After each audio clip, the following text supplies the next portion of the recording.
Então, muito boa tarde para todos. Eu sou Nilma Gomes, vou coordenar agora a próxima mesa. É um prazer estar aqui com todos vocês e com todas vocês. É muito bom ver essa plateia com tantos jovens, né? Tantas pessoas jovens, sem desmerecer a nós que já passamos dos 15. Mas que é muito bom ver a universidade com essa juventude negra, destemida, intelectualizada, discutindo um tema como esse, o da decolonialidade. Isso é muito importante. E também é muito bom que nós tenhamos também jovens brancos e de outros grupos étnicos também conosco aqui, na parceria, aprendendo sobre, né, discutindo sobre as questões raciais. E eu acho que é um pouco o microcosmo do que nós queremos para a Universidade Pública Brasileira, né? É a presença de negros e negras, é a presença de estudantes de outros grupos étnico-raciais, mas que a gente possa ver essa diversidade étnico-racial presente na universidade e principalmente essa diversidade étnico-racial negra, já que nós somos 53% da população desse país, não é mesmo? Então, é um prazer estar aqui com vocês. E quero agradecer ao Joás e toda a equipe do evento por me convidarem para poder participar dessa mesa. A mesa redonda de agora chama-se Descolonizando as Ciências Sociais e eu vou chamar, então, os professores que comporão a mesa e vão nos brindar com as suas reflexões. O primeiro tema, Descolonizando a Antropologia em busca de metodologias emancipatórias, eu chamo o professor Osmundo Araújo Pinho, da UFRB.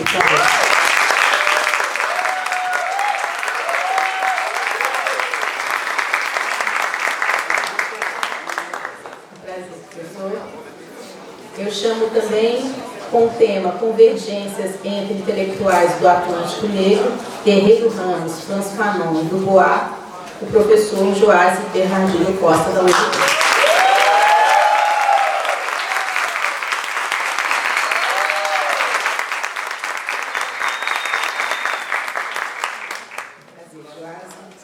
E com o tema Em Busca da Sociologia Negra Brasileira, eu chamo o professor Ivair Augusto Alves dos Santos.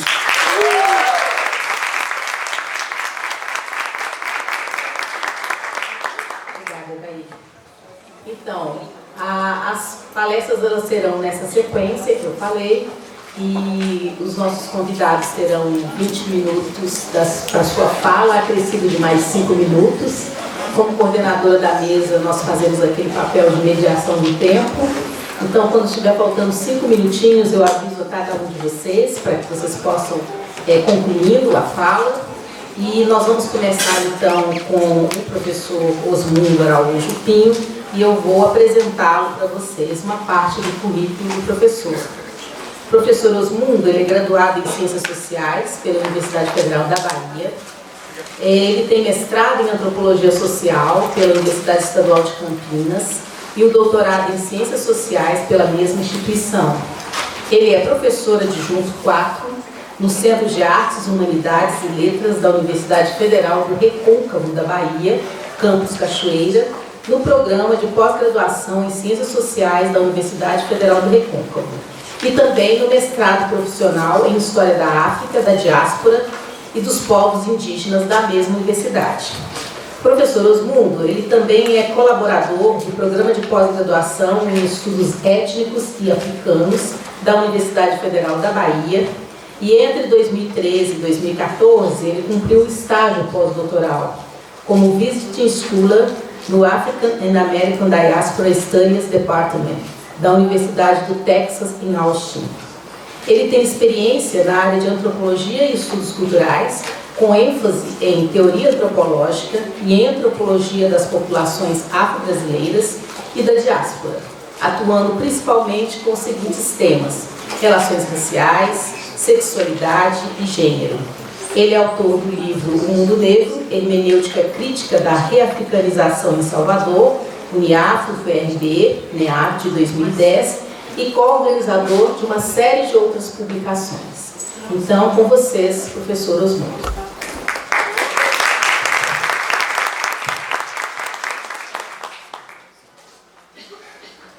Boa tarde a todas, a todos. Como os outros e as outras que me antecederam, quero expressar aqui o meu entusiasmo por compartilhar com vocês todas, vocês todos, esses momentos aqui que temos vivido, não? De reflexão, de debate crítico, como foi apontado pelo professor José Jorge. É um momento único, não? Eu acho que podemos experimentar aqui e, quiçá, seja mais uma etapa nessa longa jornada que nós temos construído, que não começou hoje, nem ontem, não? Para fazer frente à empresa colonial, à colonialidade do poder, ao capitalismo globalizado, ao patriarcado, à heteronorma, a outras formas de opressão. Não? Eu vou apresentar aqui um trabalho, quer dizer, um recorte de um trabalho maior, não? Que desenvolvi para uma atividade interna de nosso grupo em Cachoeira, na UFRB, e eu vou pedir licença a vocês, aos colegas aqui, para ler. São apenas 6 páginas em benefício da objetividade e da clareza, assim eu espero. Não? Bom, gostaria de refletir aqui brevemente sobre e ou a partir da contingencialidade de nossa pesquisa na escola pública em São Félix, Bahia. Eu peço que vocês vejam aqui, a gente tem um pouco a ideia do que é São Félix, não? Um pouco a paisagem ambiental, histórica, arquitetônica, não? Mas não falou. São Félix é a cidade irmã de Cachoeira, onde está sediado o Centro de Artes, Humanidades e Letras, onde eu atuo como professor. As duas cidades estão unidas por essa ponte, não? A região também, como já apontado aqui, é o cenário de uma tradição, de diversas tradições, não? Africanas, afro-baianas, afrodescendentes, não? No contexto baiano, como por exemplo a Irmandade da Boa Morte, não? Então nesse ambiente, em meio a essa densidade histórica, não? Que não devemos esquecer também a mesma historicidade marcada pela violência colonial escravista que nós buscamos desenvolver então nosso trabalho lá. Não? Então, buscando a sistematicidade provisória a determinadas dificuldades ou problemas que se colocam muitas vezes em termos práticos e políticos, mas que ganhariam, esperamos, maior alcance crítico e razoabilidade a partir das interconexões teóricas e metodológicas que propõe fazer aqui, então, que avanço essas reflexões, não?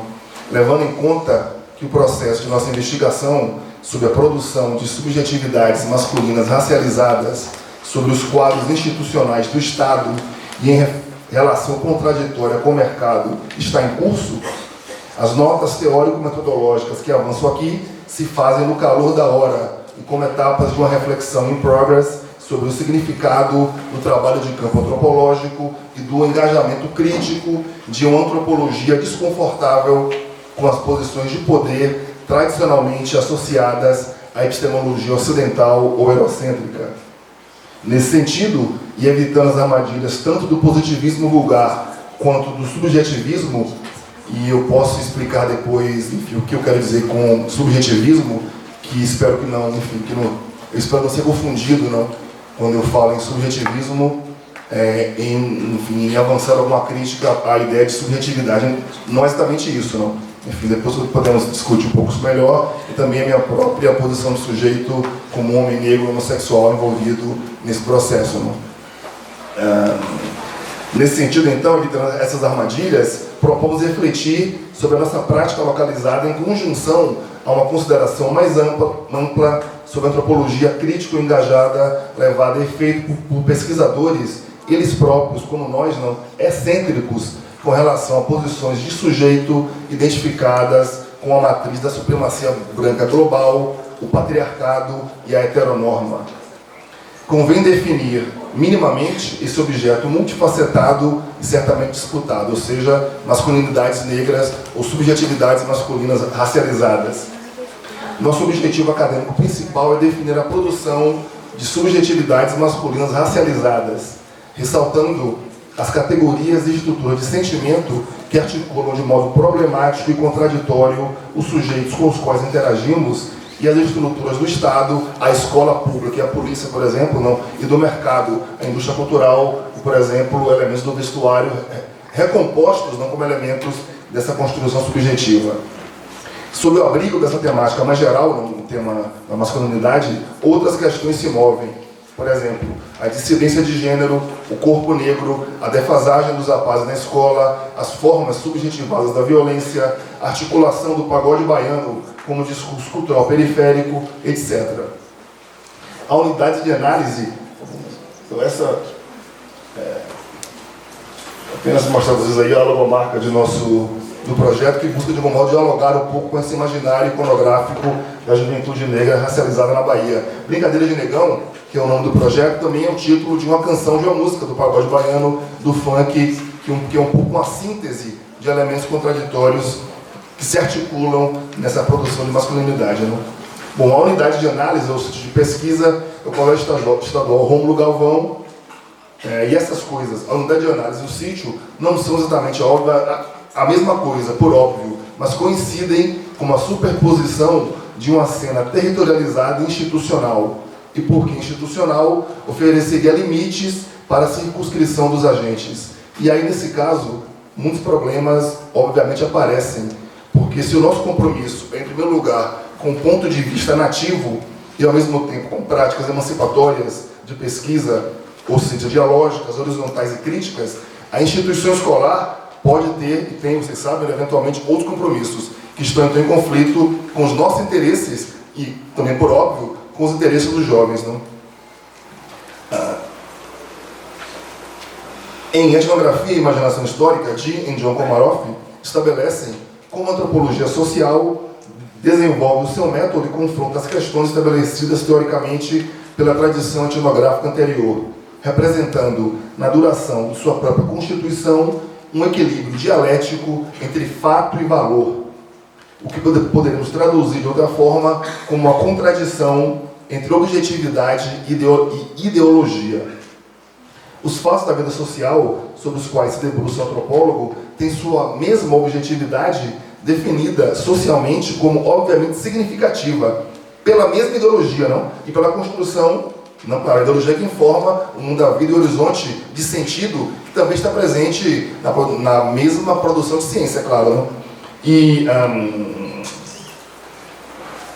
pela construção perspectiva do ponto de vista, valor e categorias dos sujeitos investigados, decalcados pela matriz interpretativa do etnógrafo. Ora, ele próprio, o etnógrafo, é um sujeito de sua própria imaginação política e social, definido em um contexto histórico. Os valores e as marcas da estruturação histórica das sociedades e complexos culturais que definem o mesmo lugar do nativo como um sujeito não se ausentam da definição do etnógrafo também como um sujeito.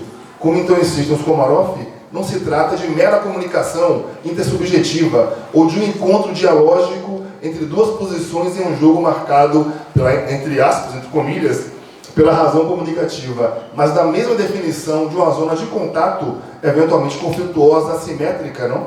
Entre identidades distintas e historicamente situadas.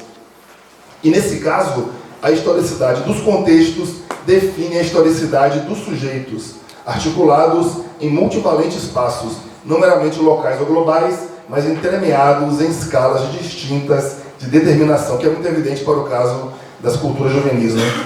A nossa tarefa na antropologia é produzir o sentido sistemático e objetivo de uma prática ou discurso que é fundamentalmente histórico e ideológico, ou seja, definido por relações de poder. E nesse sentido, objetividade só pode ser historicidade. Eu lembro como Franz Fanon diz, no mundo colonial, a objetividade sempre está contra o nativo, né? Então, o que eu aqui busco apontar é como podemos pensar na objetividade como historicidade, já marcada por desigualdade, conflito, poder, não, e isso, o resto de elementos que nós conhecemos, não? Charles Hale e outros acadêmicos têm pressionado esse movimento de autoconsciência crítica para além das elucubrações epistemológicas ou nuances da política das representações, interrogando, sob a égide da pesquisa ativista, quais as possibilidades reais para o engajamento emancipatório do pesquisador no ato da pesquisa, ou em suas dimensões metodológicas e práticas. Então, nesse sentido, a minha fala aqui é uma fala que busca refletir sobre um experimento, não, de invenção metodológica que estamos desenvolvendo lá no Recôncavo da Bahia. Não. Hegel, então, não abstrai de representar o outro de um modo não homogêneo ou intransparente, mas em contribuir efetivamente para que esse outro, concretizado como sujeito histórico em um contexto histórico, possa encontrar os meios próprios, não apenas da representação, mas da emancipação efetiva. E é essa abordagem que temos buscado adotar em nosso projeto na Escola Pública em São Félix.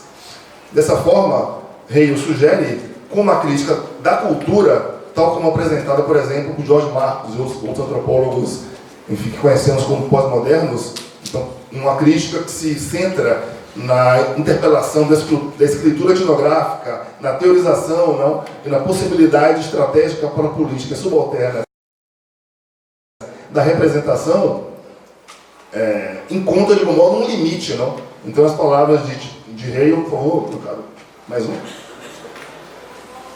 Desculpe, um pouco para que vocês possam ter uma noção digamos, da corporeidade ou da incorporação desses sujeitos históricos que estão no campo fazendo a pesquisa. Não? Então isso é parte da nossa equipe de pesquisa, não? Composta por estudantes de diversos níveis, também um grupo multidisciplinar, estudantes de cinema, de artes visuais, assim como estudantes de ciências sociais. Não? E é preciso dizer que essa dimensão multidisciplinar da equipe é muito fecunda, não? E muito produtiva, não? E nos obriga sempre a negociar os nossos conhecimentos, o saber e a relativizar as fronteiras disciplinares. Não? Então, as palavras de Hegel, por favor, mais um. O que eu quero dizer por crítica de cultura nesse contexto é uma abordagem de pesquisa e escritura na qual o alinhamento político está manifestado através do conteúdo do conhecimento produzido, não através da relação estabelecida com um grupo organizado de pessoas em luta. Não? Então, Hegel propõe que avancemos para além da mera crítica epistemológica, não, ou teórica, ou que seja, para um tipo de...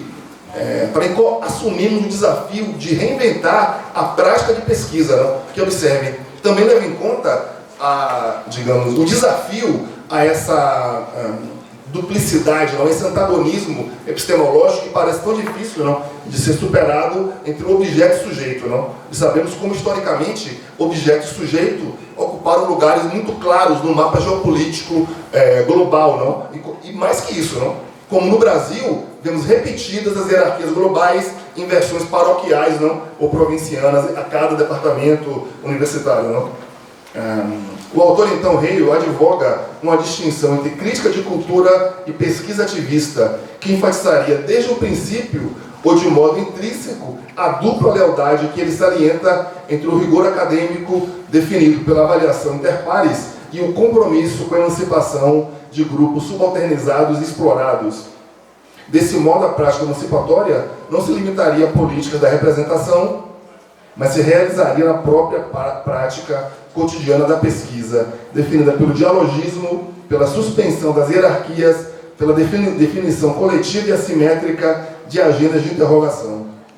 Desse ponto de vista, a metodologia etnográfica, a observação participante, pode ser convertida em uma praxis, não? Que reinventa, observem, que questiona, interpela, transforma, que interpreta, que desestabiliza não apenas esse outro interrogado, mas o sujeito que interroga, não?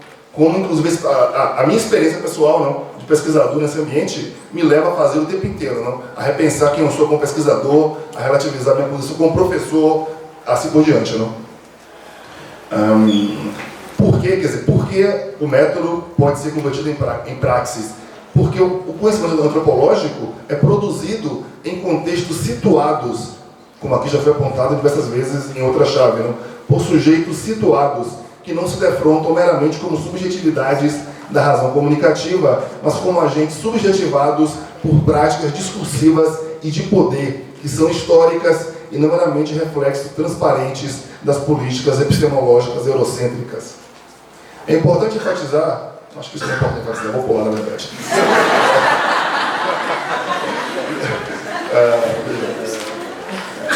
O que nos leva, o que nos conduz a questão dupla do relativismo e da reflexividade. Na tradição antropológica, mesmo clássica, não?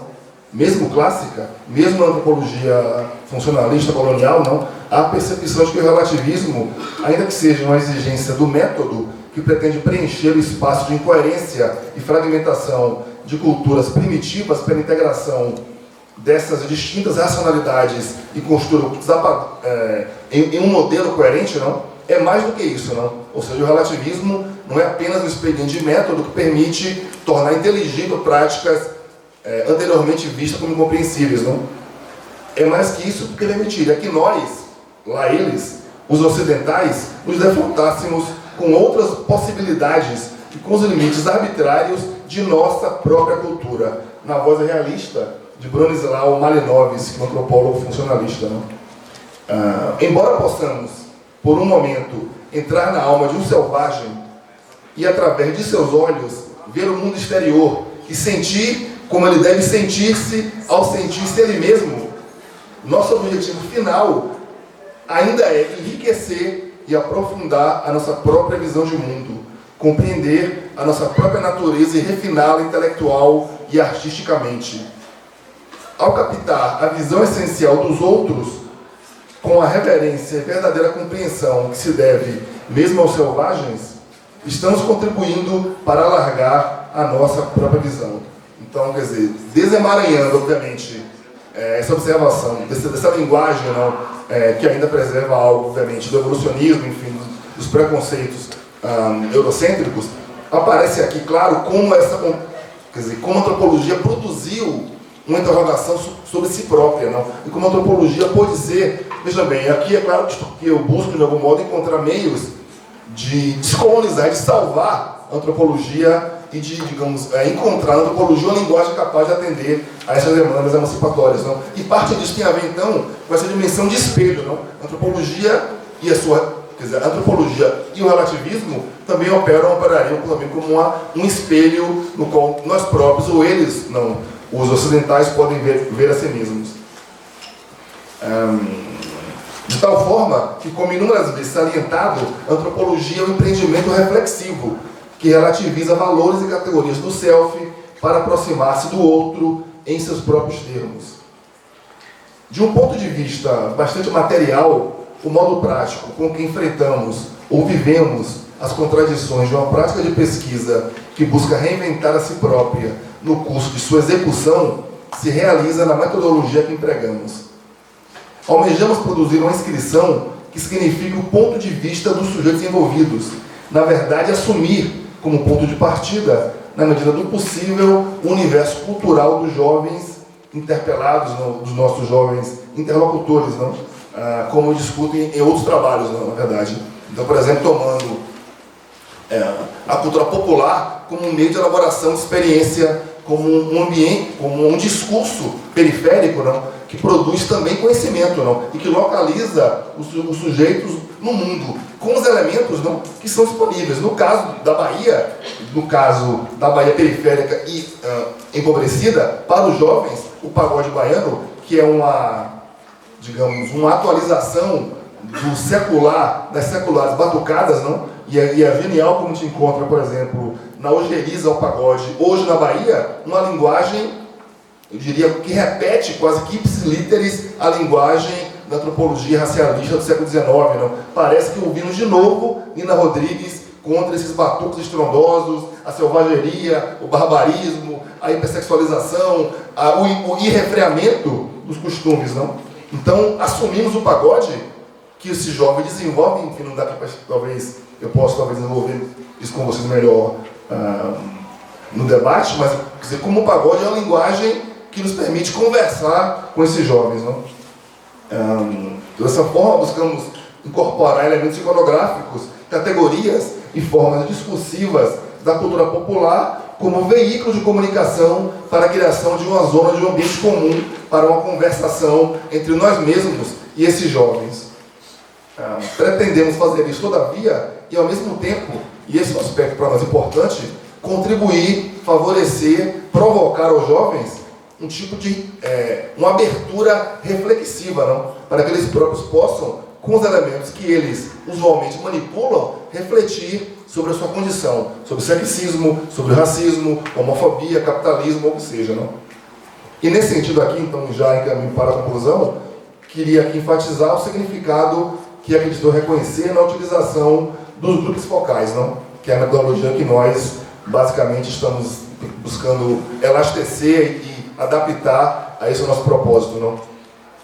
Originalmente utilizados no campo da pesquisa de mercado e da publicidade, estes grupos focais têm sido também utilizados como método nas ciências sociais. Eu pessoalmente, trabalhei com isso quando atuava numa organização em Salvador não governamental, no GAPA da Bahia, assim como também depois, posteriormente, na pesquisa em São Gonçalo, no Rio de Janeiro.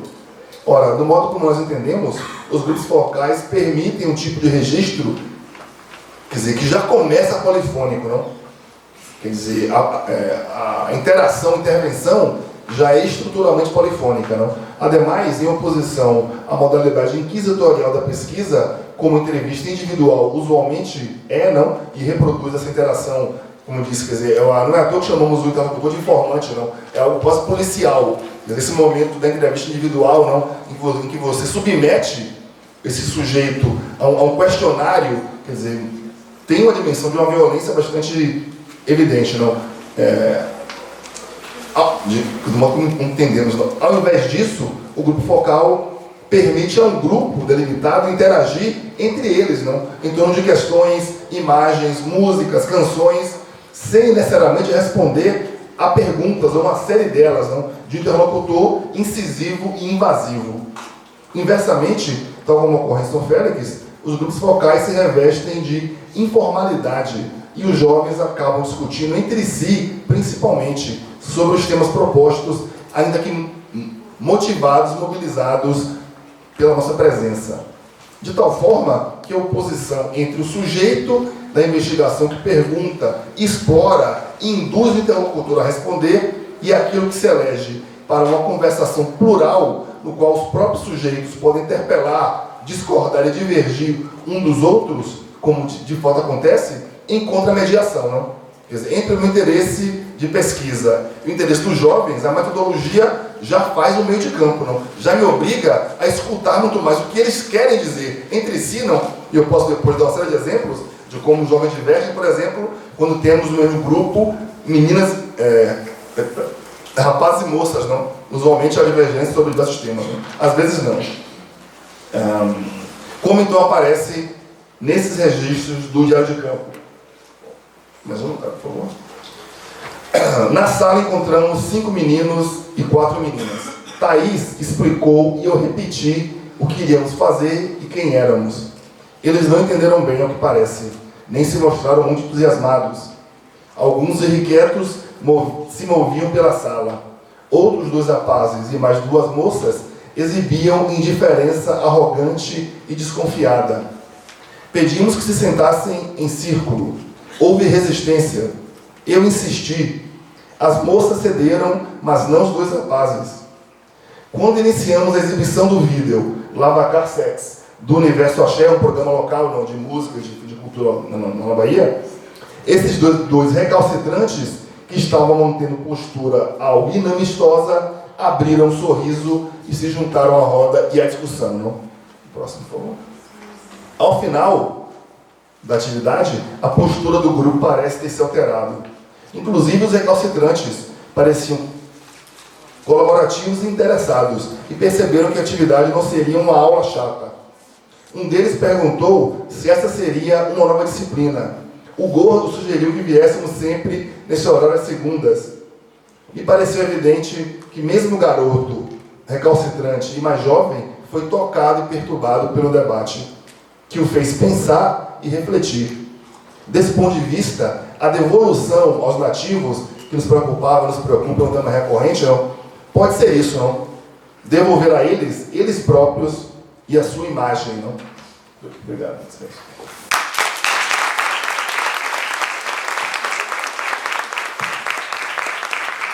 Muito obrigada, professor Josmundo. Eu passo, então, a palavra seguinte para o professor Joásio Bernardino Costa. O professor Joásio é graduado em Ciências Sociais. Ele tem mestrado e doutorado em Sociologia pela Universidade de Brasília. Durante os anos de doutorado, ele fez parte do Departamento de Estudos Étnicos da Universidade de Califórnia, Berkeley, e atualmente ele é professor associado 1 da Universidade de Brasília.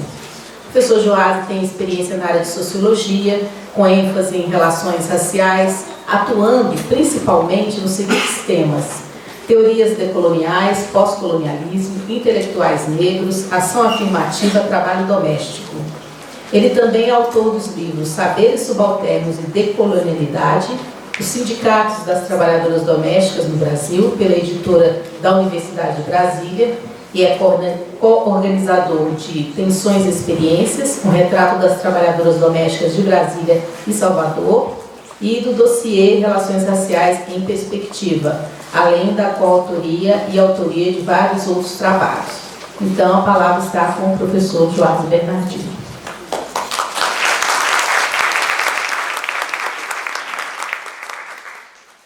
Boa tarde a todas as pessoas aqui presentes, né? Eu, enfim, tentei sintetizar um texto aqui, e eu vou então intercalar a leitura e explicações acerca desse texto, né? Até onde se sabe, né, Guerreiro Ramos, Frantz Fanon, Du Bois não tiveram oportunidade de um diálogo face a face, né? Mas é possível, apesar da ausência desse diálogo, acho que ver muitas convergências entre eles, né? O brasileiro, né, Guerreiro Ramos, ele escreve sobre relações raciais no final da década de 40 e até meados aproximadamente da década seguinte, da década de 50, né? Sobretudo a partir da participação dele no Teatro Experimental do Negro, né? Ele passou a escrever artigos no jornal Quilombo, assim também, daqui a pouco eu faço a menção mais detalhada a respeito disso, passou a escrever um livro chamado Cartilha Brasileira do Aprendiz de Sociólogo, onde tem 3 capítulos muito interessantes sobre a questão racial, né? Fanon, como acho que já está bem mencionado aqui nesse seminário, ele escreve 4 livros, né, todos eles, né, tratando de relações raciais, enquanto Du Bois é um autor extremamente prolífico, escreveu 22 livros em vida, né, sendo que temos apenas um dele traduzido para o português, né? Bom, acho que os 3 autores, eu acho que oferecem respostas, né, seja do contexto brasileiro, do contexto caribenho ou do contexto norte-americano ao racismo. Ou seja, então, são essas respostas que eu quero chamar a atenção aqui nesse pequeno ensaio sobre esses 3 autores. Ao mesmo tempo, né, ao falar desses 3 autores, quer dizer, a perspectiva aqui, a proposta é de enxergá-los, né, como agentes com capacidade cognitiva e mesmo com história intelectual, né, que são, por incrível que pareça, ainda negados até hoje, né, pelo racismo moderno. Quer dizer, isso não somente em relação a esses 3 autores, mas eu acho que para a produção negra no chamado mundo ocidental.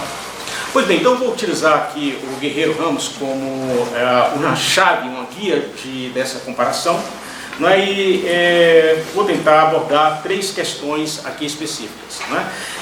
A discussão, né, de Guerreiro Ramos e Du Bois sobre o chamado problema do negro, né? A discussão de Guerreiro Ramos e Frantz Fanon sobre a patologia social do branco brasileiro, no caso do Guerreiro Ramos, e a patologia do colonialismo, no caso do Frantz Fanon, e uma terceira convergência entre os 3 autores, a ideia de Nigger Sum, o negro sou, que aparece no Guerreiro Ramos, a afirmação do corpo negro em Fanon e a dupla consciência em Du Bois. Tá, então vamos à primeira aproximação, a primeira convergência, né? Eu acho que tanto Guerreiro Ramos quanto Du Bois, né, em contextos e momentos diferentes, questionaram o chamado problema negro, né?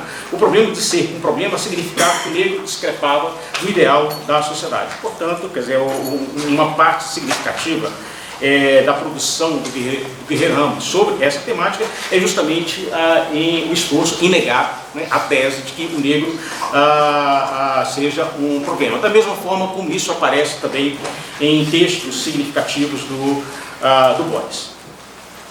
Para o Guerreiro Ramos ser considerado um problema, era consequência do que ele chama de uma sociologia inautêntica, né, que transpunha literalmente conceitos e expectativas forjados na Europa e os adotavam acriticamente no Brasil. Quer dizer, então ele faz uma discussão sobre a tradição do pensamento socio-antropológico brasileiro, em que o negro é tematizado como um problema, né? Então ele vai tratar isso, né, como um problema, na verdade, criado por uma sociedade que queria ser branca. Não é? Ou seja, esse desejo de brancura da sociedade brasileira era aprendido por Guerreiro Ramos na tradição socio-antropológica brasileira, que fornecia verdadeiro material clínico de um estado psicológico patológico. Daí a necessidade de expurgar, né, de expulsar da sociologia e da antropologia esses clichês conceituais. Né? Então essa temática, não é, como eu mencionei anteriormente, ela vai aparecer como uma resposta do Guerreiro Ramos à rejeição de suas teses apresentadas no segundo Congresso Latino-Americano de Sociologia, que ocorreu na década de 50, especificamente em 53. Né? As suas teses são negadas, e entre elas uma tese que ele tecia sobre as relações raciais. Né? Essa tese, ela se opunha, não é, aos estudos sociológicos e antropológicos que cristalizavam o negro como uma espécie à parte do desenvolvimento nacional. Não é? E aí eu acho que ele usa muito como exemplo, né, são recorrentes, a crítica, não é, ao primeiro Congresso Afro-Brasileiro, realizado em 1934, sob a responsabilidade de auspícios do Gilberto Freire, e na sequência o segundo Congresso Afro-Brasileiro, realizado em Salvador em 1937. Aliás, eu acho que esse é um tema muito interessante de pesquisa, né? A gente voltar não somente a esses dois congressos, mas o Congresso Mundial das Raças, que aconteceu em 1910 e 11 em Londres, que teve participação de autores intelectuais brasileiros, e depois comparar com os congressos negros realizados pelo Teatro Experimental do Negro, até chegar hoje aos congressos da BPM. Né? Eu acho que para a gente entender um pouco como que há uma construção diferenciada de agências, de agendas de pesquisa a partir desses congressos. Né? Ao contrário, então, dessas teses apresentadas nesses congressos, o Guerreiro Ramos enxergava o negro, né, como uma figura dinâmica, complexa, não essencializada, não folclorizada. Né? Ou seja, como teses que depois são retomadas na década, isso vai parecer alguma coisa em Fanon, mas depois ganha uma formulação no âmbito da literatura pós-colonial, já estava presente aqui no Guerreiro Ramos na década de 50. Né? Enfim, para construir essa tese, ele volta, né, à tradição do pensamento social e antropológico brasileiro, em que ele então vai entender essa tradição sob a chave de um pensamento consular, como ele diz. Né? Consular porque é uma extensão do pensamento estrangeiro aqui no contexto brasileiro, portanto não capaz de compreender a realidade brasileira a partir dessa realidade dada. Não é? Acho que nas ironias dele ele vai dizer que, por exemplo, Arthur Ramos até que era uma pessoa bem intencionada, mas o problema dele era que era uma pessoa escolada. Então ele dizia o seguinte: o livro ciclano de tal fala tal coisa, assim é a realidade brasileira. Ou seja, ele não investigava a realidade, ele simplesmente referendava as teorias com as quais estrangeiras com as quais ele estava lidando. Né? Então ele deixa de lado essas duas tradições do pensamento socio-antropológico brasileiro e vai encontrar uma terceira tradição desse pensamento no teatro experimental do negro. Não é? Ou seja, algo que naquela ocasião sintetizava, representava um amadurecimento de ideias implícitas e explícitas que estavam na tradição de associações e grupos de pessoas negras. Né? Essa terceira tradição vinculada ao teatro experimental do negro, ou se quisermos, aos movimentos sociais, ela não elaborava uma interpretação do negro, né? Mas não tratava como tema, né? Mas ao contrário, pensava o negro como o negro vida, como ele vai dizer, né? E mais ainda, né? Ele vai dizer que o problema não é o negro, mas sim a sociologia crítica e assimilacionista que o transformou em problema. Ou seja, então, ele remete a questão para uma discussão metodológica e epistemológica a respeito da produção do conhecimento no Brasil. Ou seja, o problema não está no negro, mas sim a maneira como a gente constrói conhecimento nesse país. Daí, então, mais à frente, eu volto a falar um pouquinho mais disso, uma tentativa de refundar uma ciência original, que ele vai chamar de uma sociologia autêntica, né? Que então estará também em diálogo com os movimentos sociais. Então, Guerreiro Ramos não fará do negro novamente um objeto do conhecimento, mas converterá, sim, o branco brasileiro, num caso de patologia social, né? Tema que eu vou voltar um pouco mais à frente, né? Por outro lado, Du Bois,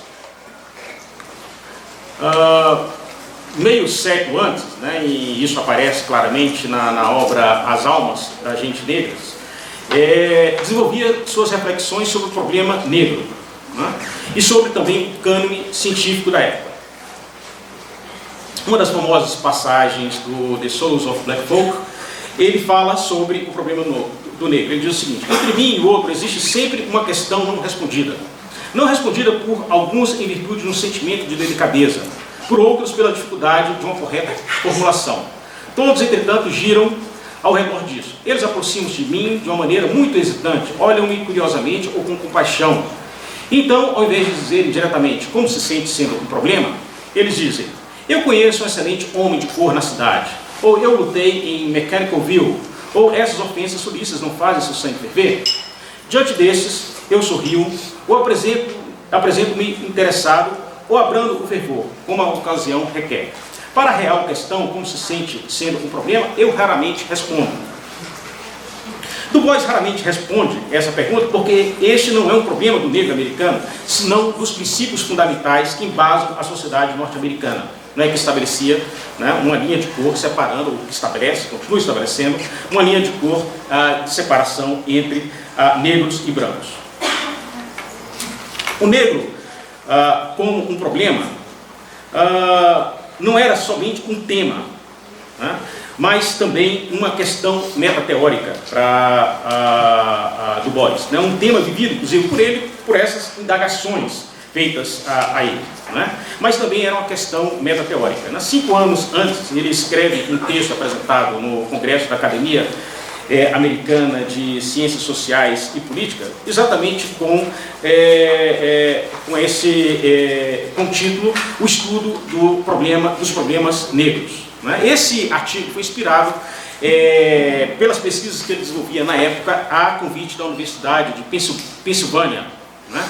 E, enfim, é um texto que apresenta algumas recomendações metodológicas, muito interessante, né, o texto, né, de como estudar problemas enfrentados pelas pessoas negras sem identificá-las com os próprios problemas. Ou seja, não colapsar as pessoas negras com os problemas que são enfrentados por elas, são enfrentados pela população branca, são enfrentados por todas as pessoas, né? Para a apreensão desses problemas sociais, Du Bois recomendava não somente um ativo investimento nas universidades. Ele, enfim, nesse momento, 1898, ele ainda tem uma crença muito fervorosa nas universidades, inclusive conhecimento objetivo, algo que depois modifica-se, ele declara isso em uma das autobiografias que ele escreve, né? Como é possível ser objetivo se o seu irmão está sendo linchado nas ruas dos Estados Unidos. Então, essa tipo de objetividade, ele não estava interessado, né? Ele abandona isso, mas isso que estamos falando aqui do jovem Du Bois, ainda muito esperançoso, numa tradição iluminista, né, que poderia expurgar os preconceitos e a discriminação presente na sociedade, né?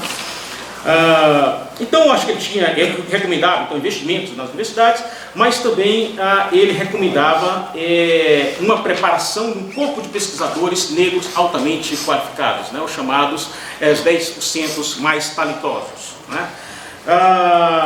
E isso era visto como uma necessidade porque havia expressões da vida do negro encontradas em centenas de jornais, na literatura negra, na sua música, no seu folclore e na sua vida estética, que manifestam a existência de uma distinta memória social, que requereria, por sua vez, alguém familiarizado com esse universo, né, para aprendê-lo. Era isso que, por exemplo, era essa a experiência que ele estava tendo ao ser contratado pela Universidade da Filadélfia para efetuar um estudo, né, sociológico sobre um gueto negro na cidade de Filadélfia. Né?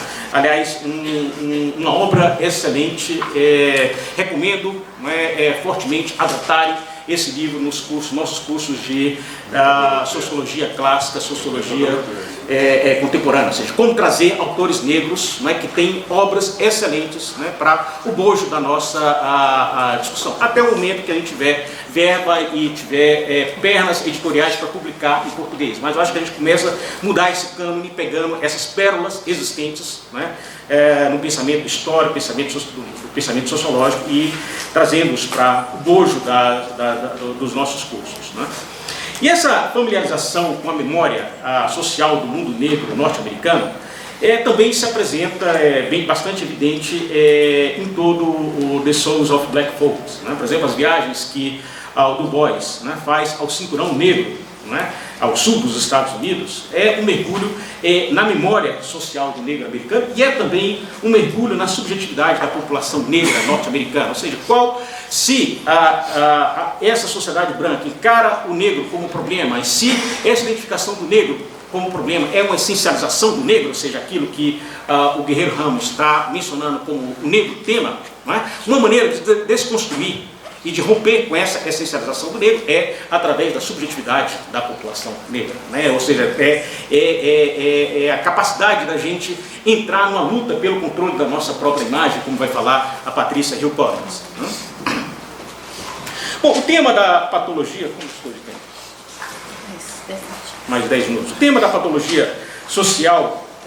ela aparece, enfim, no Guerreiro Ramos, né, como a patologia social do branco brasileiro, ou seja, aquele que transforma o negro em um problema. Né? Quer dizer, o problema não está na população negra, mas sim naquele que transforma o negro no problema. Né? E aí, então, o Guerreiro Ramos, ele inverte a lógica de raciocínio.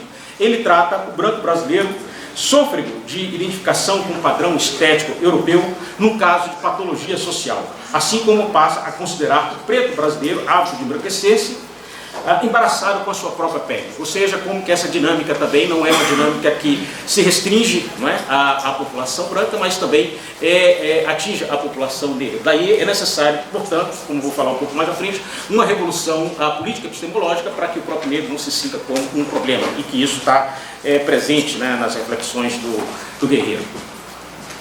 Estudar a patologia social do branco brasileiro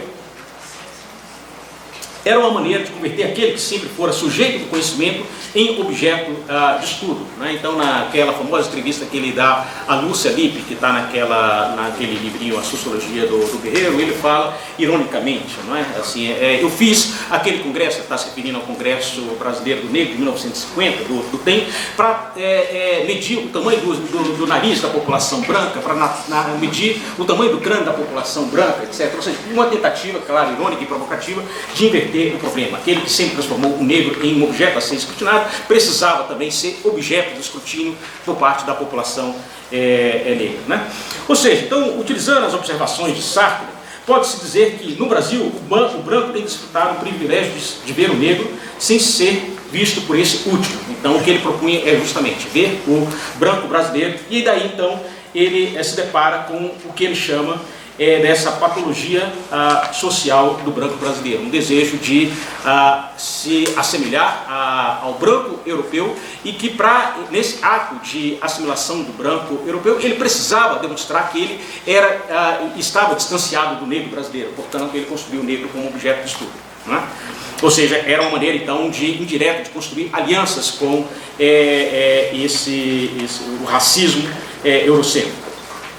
A discussão sobre a patologia social do branco brasileiro, em Guerreiro Ramos, possui convergências com a tese da patologia do colonialismo, que eu acho que a tese que ecoa em Pele Negra, Máscaras Brancas. O argumento central, ou um dos argumentos centrais envolvidos em Pele Negra, é a epidermização do racismo. Ao se deparar com o racismo, o negro introjeta um complexo de inferioridade, inicia um processo de autoilusão, buscando falar, pensar e agir como o branco. E aí então ele passa a obra, uma parte da obra, até o capítulo central, eu diria, até a experiência vivida do negro. Então, os 4 capítulos que antecedem o capítulo 5 de Pele Negra, ele demonstra como essa dimensão da patologia do colonialismo é introjetada pela população negra antilhana. A situação colonial ou pós-colonial não somente escraviza o negro à sua inferioridade, mas escraviza o branco em um humanismo racista, como afirma Sartre no prefácio dos Condenados da Terra, entendido como um humanismo que somente pode produzir homens ao fabricar escravos e monstros. Como sair do impasse? Exigir do outro um comportamento humano, bem como nunca renegar a liberdade, requer que o negro se afirme ou, em outras palavras, vista a máscara negra. Essa afirmação da negritude consiste na afirmação do corpo negro como agência de uma revolução político-epistemológica. Semelhantemente a Guerreiro Ramos, que fala do Nigersum, do negro soul, Fanon fala da afirmação do corpo negro como etapa fundamental para recuperar a condição accional, aquele capaz de agir, portanto, sair da zona do não ser, sair da condenação, sair da condição de não ser um doador, como a gente discutiu e escutou ontem na palestra do professor Nelson Maldonado. Essas duas noções também possuem conexão com a noção de dupla consciência elaborada por Du Bois. Aí disso, então, entrando nos 3 temas rapidamente dos 3 autores. Então, citando o Guerreiro Ramos, essa experiência do Nigersum, do negro soul, introduz o investigador em perspectiva que o habilita a ver nuances que de outro modo passariam despercebidas. Sou negro, identifico com meu corpo em que o meu eu está inserido. É isso que o Guerreiro Ramos faz ao enfatizar, ao contrapor o negro tema ao negro vida. O primeiro é um objeto de estudo imobilizado e suscetível de ser aprendido a partir de um binarismo que o estereotipa, ou seja, é o negro que tem a sua imagem controlada. O segundo não se deixa imobilizar. Em lugar portanto, ao não se deixar imobilizar, esse negro se torna um agente da transformação social. Em lugar da objetivação do negro, Guerreiro Ramos fala da produção do conhecimento desde um ponto de vista negro. Ou seja, um ponto de vista negro como uma perspectiva privilegiada para a produção do conhecimento. A produção do conhecimento, como ele desenvolve em um dos capítulos dessa obra, Cartilha Brasileira do Aprendiz Sociólogo, um conhecimento do negro desde dentro, que busca restaurar a condição humana do negro. Fanon, então, como eu disse anteriormente, ele sai desse impasse a partir da afirmação da negritude. Ele diz, uma vez que o outro hesitava em me reconhecer, só havia uma solução, fazer-me conhecer. O corpo negro, até então objetificado pelo olhar estereotipado da sociedade hegemônica, torna-se uma agência de resistência e de elaboração do conhecimento. Ao conceber o corpo negro não como um objeto do conhecimento a ser escrutinado, mas como um corpo que possui uma localização político-epistêmica específica dentro das relações de poder da sociedade moderna colonial, Fanon distancia-se da concepção que separa corpo e mente. Também já trabalhamos aqui, que temos trabalhado nesse seminário. O corpo revela a posição nas relações de poder daquele que age, vê, fala, escuta, cheira e tateia. Sem uma corporificação, seríamos semelhantes a deuses. Com a corporificação, temos vidas particulares, historicamente contextualizadas. Portanto, podemos elaborar conhecimento a partir dos nossos pontos políticos, das nossas localizações geopolíticas e corporais específicas. Mais ainda, ao trazer a centralidade do corpo para a elaboração do conhecimento, podemos dizer que descobre-se que o rei está nu. né? No sentido de que se o corpo branco pensava-se como esse corpo objetivo, não corporificado, né? Descobre-se que ele está atrás de um véu de universalismo, de objetividade, mas se apresenta também como um corpo particular que, portanto, constrói conhecimentos particulares interessados do ponto de vista de enunciação específica. Em Du Bois, eu acho que isso aparece, essa convergência aparece na ideia da dupla consciência, estou concluindo.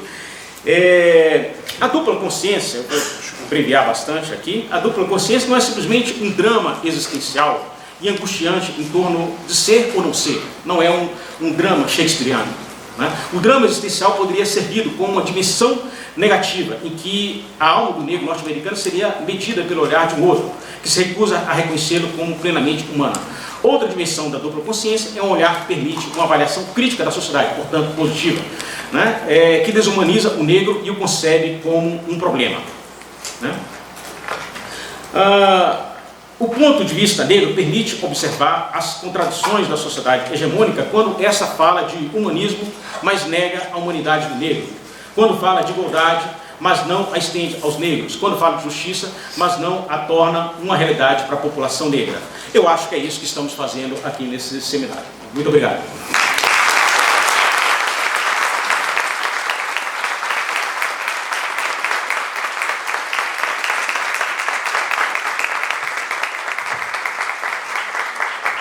Muito obrigada, professor Joásio. Então, nós vamos passar em seguida o professor Ivair Augusto Alves dos Santos, que também nos fará suas considerações.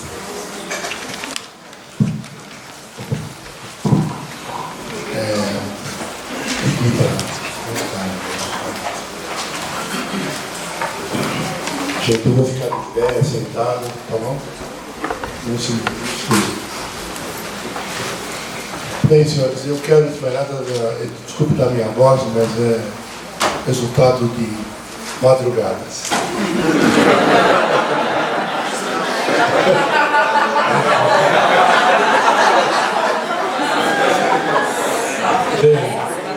O meu trabalho, gente, vai ser sobre um resgate de dois cientistas importantes da minha geração, que é o Clóvis Moura e o Eduardo Oliveira. Eles, em dado momento da sua trajetória acadêmica, resolveram fazer reflexões sobre o que seria uma sociologia negra. Então eu vou fazer um pouco sobre isso. Mas antes disso, um pouco motivado pela energia boa que vocês estão trazendo para esse debate, eu quero dizer que eu acho que ninguém imaginava o sucesso que está sendo esse evento e a participação da juventude em relação a isso.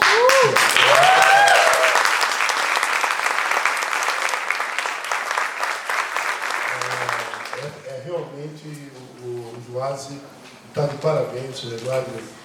Você é o cara, entendeu? Porque você conseguiu reunir muita gente boa aqui. E ontem eu saí daqui, depois daquelas palestras todas, eu fiquei impactado, porque era como se a gente estivesse conversando algumas ideias entre nós, porque era uma coordenação. E o Joásio foi buscando aquelas pessoas, foi fantástico. Então, gente, inicialmente eu vou fazer uma brevíssima apresentação do que eram os anos 70 para nós negros em São Paulo. Quem eram esses intelectuais negros que ajudaram, que contribuíram a criar um caldo cultural que possibilitou que Clóvis Moura e Eduardo Oliveira escrevessem o que eles escreveram, né? Então eu vou fazer essa apresentação, slide, vou trazer a memória de algumas pessoas da minha geração, algumas já se foram e tal, para que vocês entendam o quanto é importante seminário. Seminário é como se fosse a continuidade de um processo. Então eu vou começar com o nosso mestre maior, José Correia Leite. José Correia Leite foi um dos grandes militantes no início do século. Ele foi autodidata e jornalista, e ele ajudou muito, durante quase até a sua final da sua vida, a tentar levar a nossa luta e tal. Ele é a nossa referência. Há um livro que é importante, que é do Kuti, e o Dissurando Militante, que traz um pouco a fala do Correia Leite. Esse livro é muito importante. porque ele é um registro da luta do negro no fim do século XX, dos anos 20 até os anos 60. O Correia Leite, ele, para nós, para a minha geração, quando eu cheguei no militante, o Eduardo Oliveira fez uma reunião na casa dele e levou os mais velhos. Os mais velhos eram o Jamir Aguiar, era o Correia Leite, e falou: olha, antes de você achar que está fazendo muito, essa geração já existia. Aquilo foi a primeira lição que o Eduardo Oliveira colocou para mim. Havia uma geração antes de mim. Então, eu recomendo vocês lerem esse livro, que é de um outro grande escritor da nossa geração, que eu curti. Essa revista aqui, Realidade, o Walter e outros da nossa geração sabem que essa revista teve. A Abril tinha uma revista que era uma revolucionária. E ela, em outubro de 67, ela fez um número, que era esse número aqui, Racismo nos Estados Unidos e no Brasil. Esse cidadão aqui é um outro grande militante, chamado Otacílio de Matos. Ele foi um dos jornalistas que ajudou a fazer. O que era essa revista? Eles pegaram um casal de negro, um negro e uma branca, e foram simulando, ou seja, eles mandavam um casal de brancos para o hotel. Chegava no hotel, falava: tem vaga aí colocava. Aí quando ia esse casal, a reação era outra: aqui está fechado e tal. Então eles foram simulando várias situações pelo país inteiro. Essa revista aqui, você podia dizer que bombou, várias gerações tentaram reproduzir essa relação. Mas aqui a nossa homenagem a outro militante, Otacílio de Matos, jornalista do Diário Social de São Paulo, e que estava sempre conosco na luta. Próximo. Essa figura aqui é a Teresa Santos. Teresa Santos, do outro Eduardo Oliveira. A Teresa Santos foi dramaturga, ela fez teatro, ela fez cinema, fez novela, foi sambista e também foi uma grande articuladora do início da Revolução Angolana. Quem montou o teatro angolano nos anos 75 até os anos 80 foi a nossa querida Teresa Santos. Eduardo de Oliveira e os dois, no início dos anos 70, eles resolveram fazer uma peça de teatro. A peça chamava-se Agora Falamos Nós. Essa peça foi de 69.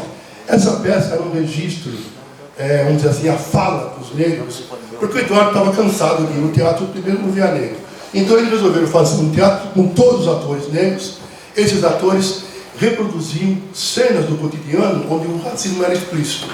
Essa peça, eles percorreram várias e várias escolas, vários e vários cursinhos, e foi realmente um movimento importante. É uma das poucas peças de teatro em que nós temos naquele período e que com sucesso, que foi Agora Falamos Nós.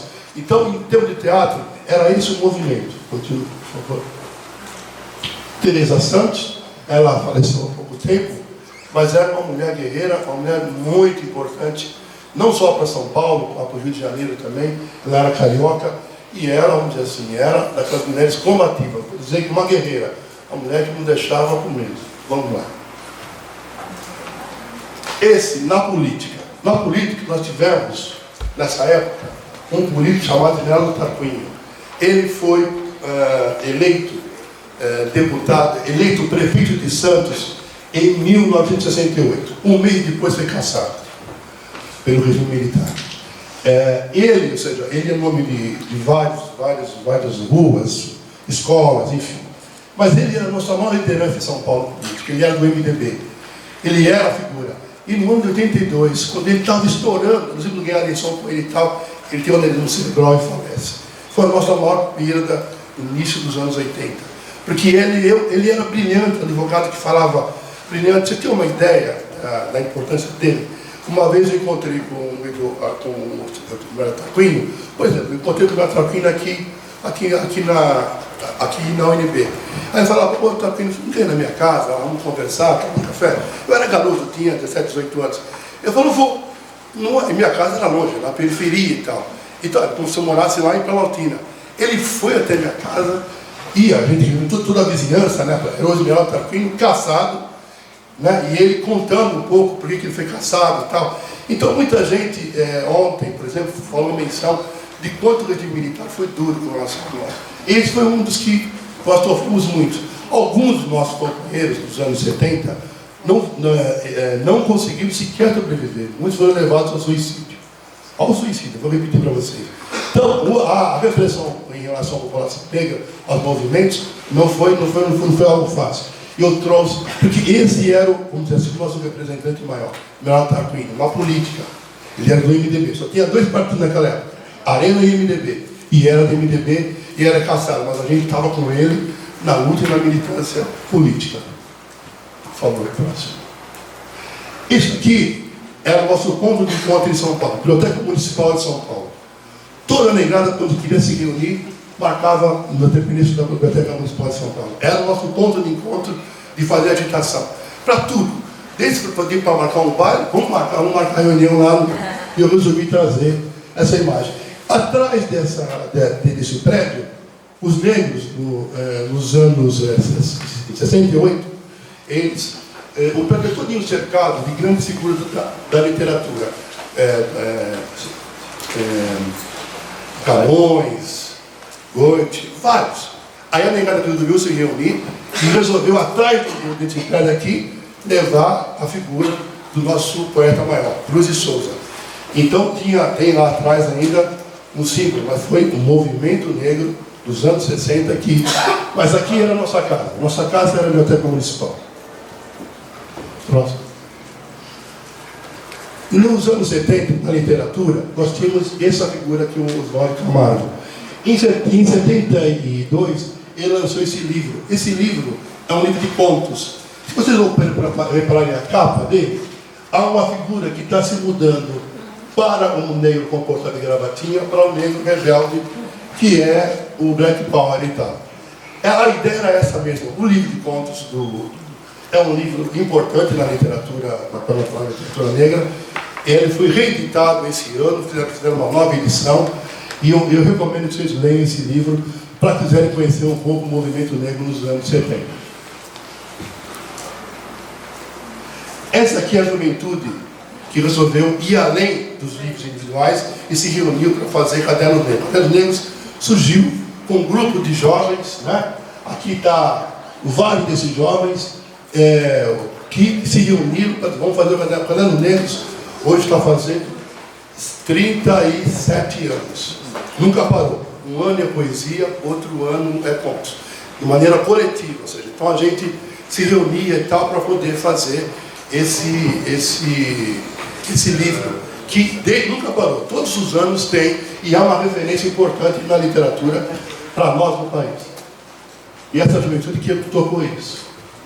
Bom, chegamos em 78. Esse é o famoso quadro da criação do Movimento Negro Unificado em 1978. Né? Esse quadro mudou a vida de muita gente em termos de militância, mas também todos aqueles que de alguma forma participaram tiveram sua vida também marcada, seja pelo regime, né? Todos foram fichados, todos de alguma forma foram perseguidos, e a vida de alguns não foi uma vida difícil, muito difícil em relação. Esse movimento, por exemplo, foi o primeiro movimento, por exemplo, que recebeu a OLP em São Paulo. Recebeu a OLP em São Paulo para poder dizer tudo juntos e tal. E por isso, você pode imaginar a importância que foi reunir 3 mil pessoas nas escadarias do Teatro Municipal em São Paulo em 78. O próximo. Eu vou falar, esse Eduardo de Oliveira é um poeta, e ele foi um dos articuladores do MNU. Naquela época, para você fazer qualquer atividade pública, você tinha que pedir autorização para a polícia. Então, quem foi? Pegaram o velho, Dona Oliveira, não, você tem que ir na polícia lá, com a autorização para poder fazer o nosso ato político. Esse é o Milton Barbosa, é um grande companheiro nosso, está na luta ainda. Recentemente estava em São Paulo com ele, na luta, fazendo militância e tal, foi um dos fundadores do movimento dele. Esses são dos nossos intelectuais dessa geração. Hamilton Cardoso, muito jovem.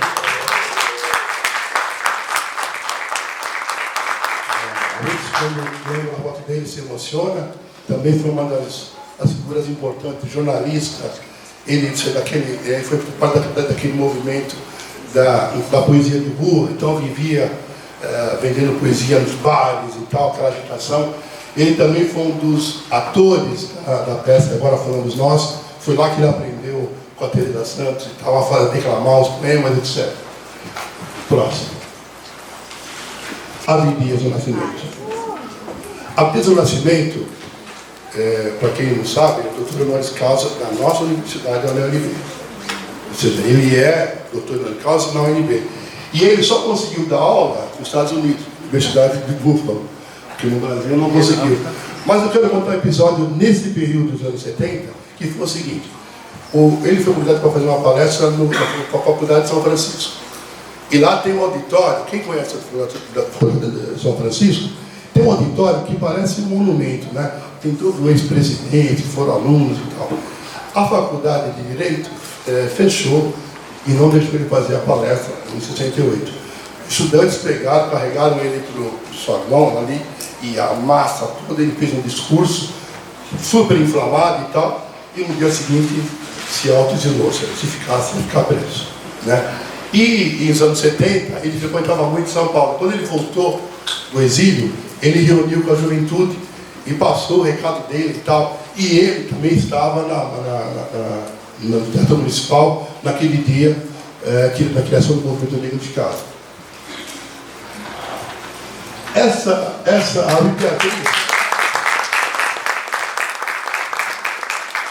Beatriz Nascimento fez parceria com o Eduardo Oliveira. A Beatriz Nascimento, ela trabalhava, o dela era sobre quilombos, né?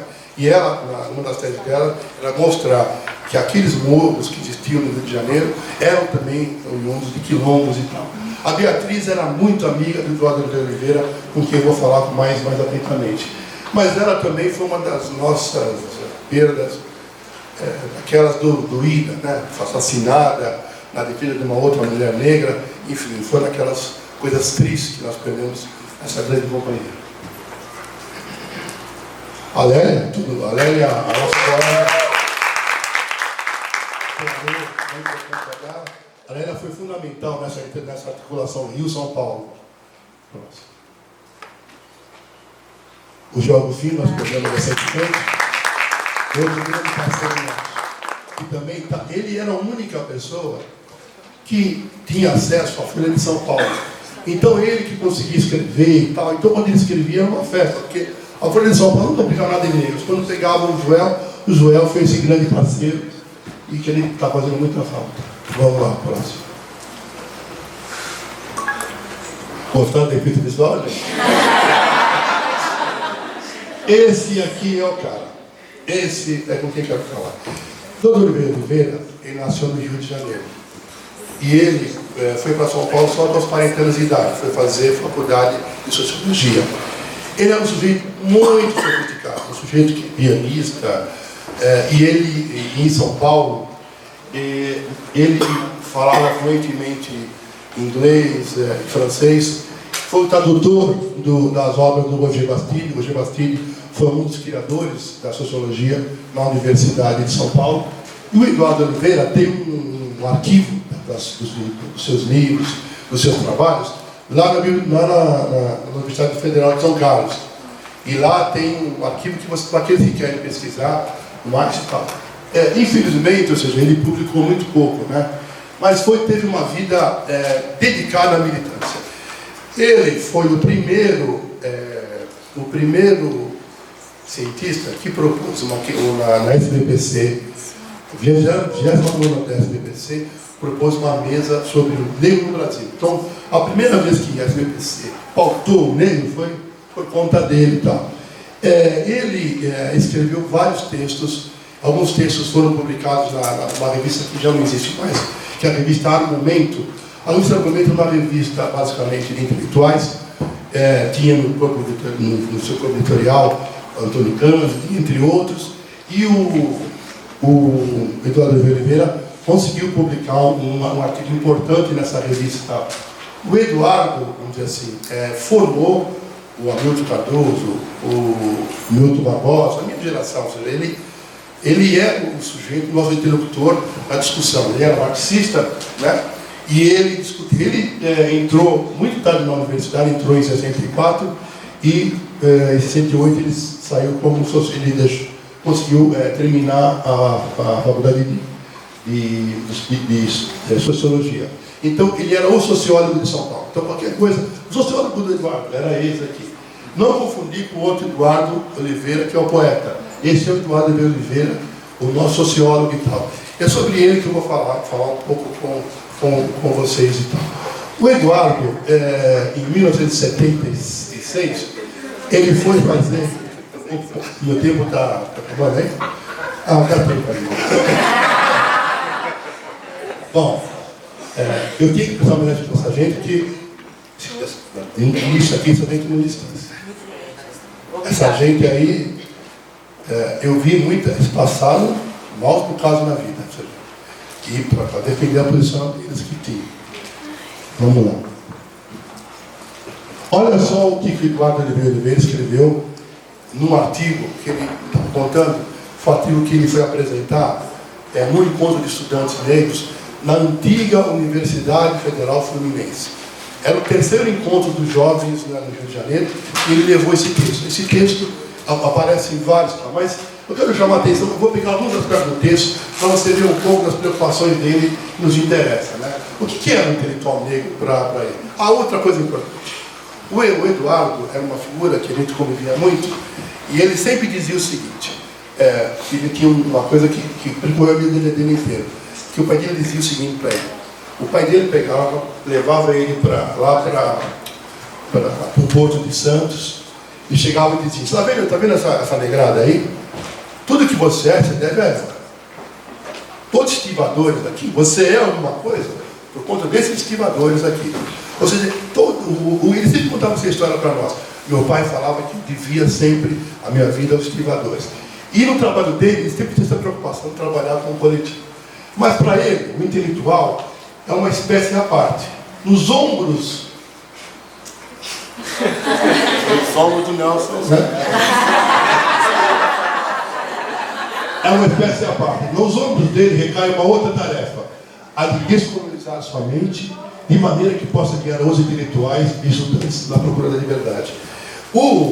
Entre os intelectuais que marcaram muito essa geração, havia um intelectual de Guiné-Bissau, que era o Amílcar Cabral, grande líder revolucionário, pedagogo, enfim, uma figura especial. E o Amílcar dizia, não adianta vocês quererem fazer revolução, continuar com a sua mente colonizada. É preciso descolonizar a sua mente, tá? Porque muitos negros, que eu vou ficar ao longo do processo, não conseguem entender um pouco o seu papel enquanto cientista social, enquanto sociólogo.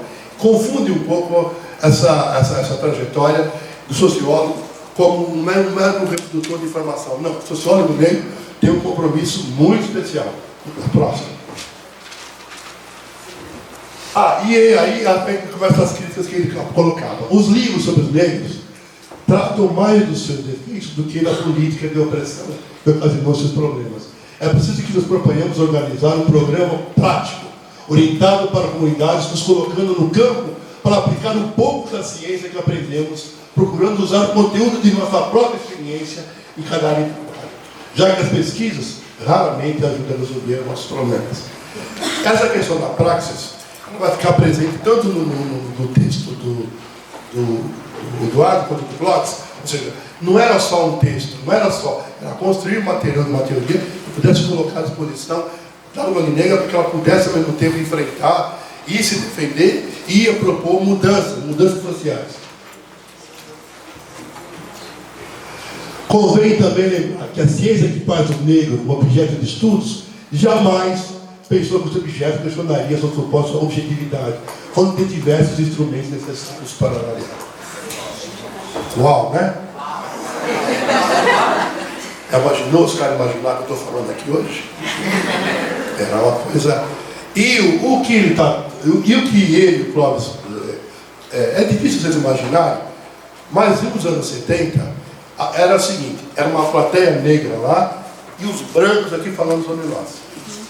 Era isso. Então, você ouvia aquilo, ele está falando de mim, e eu não posso falar nada, entendeu? Então, há um texto famoso da nossa querida Ana Gonzalez, em que ela conta um episódio que era muito comum. Uma menina negra levantou lá, falou, eu quero falar também e tal. Aí criou um barraco e tal. Isso era comum. barraco, tensões, porque, poxa, como é que você vai segurar a massa? Eu quero falar também, parece que eu estou numa roupa de tensões e tal. Então, essa questão de vocês objeto de estudo, vocês vão ver que é uma questão que incomoda até hoje essa questão. Continua, por favor. Essa frase é fundamental, ou seja, para o Eduardo ficou claro, assim, depois de tanto, eu estou fazendo o seguinte, ele era um sujeito que transitava dentro dos sociólogos da elite intelectual de São Paulo. Frequentava a casa do Fernando Henrique Cardoso, do Leôncio Martins Rodrigues, do Antônio Cândido. Ele era um sujeito que, ele fazia viagens permanentes para os Estados Unidos, ele era um sujeito muito bem informado em relação a isso. E ele, ou seja, quando faz essa afirmação, ele não faz à toa. O problema do negro, precisamos ter isso presente. É um problema de origem política, de natureza política. De toda maneira política encontrará a sua solução.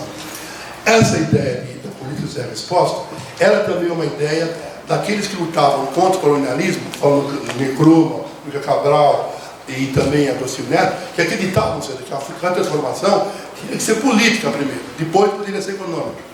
E essa é uma coisa que os intelectuais negros de São Paulo incorporaram como uma prática importante. Eu sei que está acabando, mas eu vou falar agora do próximo, rapidinho. Está acabando.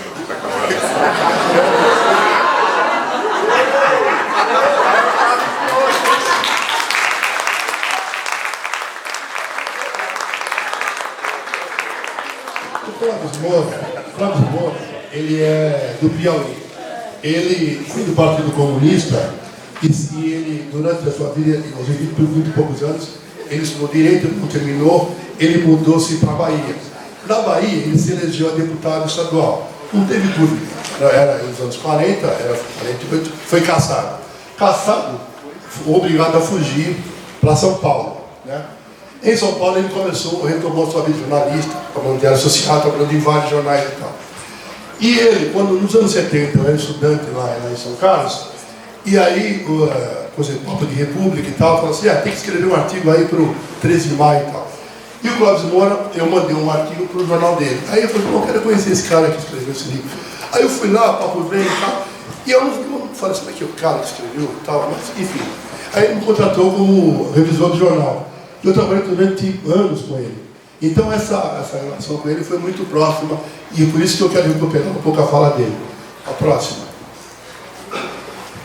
Ele escreveu um livro que foi importante na história, que é esse livro aqui, Rebeliões na Senzala. Ele, durante a época jornalista, ele fazia o trabalho de levantamento de arquivo. Em 59, ele publicou esse livro, mas tem uma coisa importante a dizer. Quando ele propôs esse livro dentro do Partido Comunista Brasileiro, para ser, o Partido Comunista tinha vários editores que não pode, esse livro aqui não tem relevância, essa história de rebelião negra e tal. O que o Clóvis queria fazer era trazer à tona a participação do negro e tal. O Partido Comunista, na época, não aceitou. E ele contava para mim, sabe quem mandou uma carta para mim, velho? Que carta de quem? O Caio Prado. Que carta que é essa? Ele disse na época que esse negócio de rebelião era bobagem. O Caio Prado Júnior falava isso para ele. Você sabe quem é o Caio Prado Júnior, né, gente? Bom, vamos lá então, a próxima. O Cameleno Nanga, nosso companheiro, ele escreveu isso sobre a obra do Clóvis. Foi a primeira obra na literatura, história da filosofia brasileira, a tratar da questão das rebeliões negras de maneira sistemática, mostrando com fatos históricos o alastramento desse fenômeno em todo o território brasileiro. Ele foi, sem dúvida, o pioneiro em primeiro a desmistificar a ideia de um negro submisso, que não se importava com sua situação de cativo e a colocar em pauta a questão de sua participação no processo abolicionista e libertário, habilitando-o como sujeito de sua história, da história do Brasil, e tirando da posição e da objeto de pesquisa acadêmica. Então, esse livro Rebelião na Senzala, hoje está na quinta, na 10ª edição. Vê se volta só na foto que eu quero te mostrar. Essa imagem aqui, vocês estão vendo, essa foto de um negro assim, esse cidadão aí era o campeão de boxe, Valdemar Zumbano. Então eles pegaram o Valdemar Zumbano, que era o campeão de luta de boxe do Brasil, e transportou para a capa do livro dele e tal. Por favor, próximo. Já está acabando, gente. O texto que eu vou começar a falar é um trabalho que... Gente, é rápido, vai acabar. Eu vou pegar alguns textos. Esse livro, Sociologia do Negro Brasileiro, ele faz a definição sobre a sociologia. Continuando lá, rapidinho, vamos lá. Vocês estão gostando, né, gente?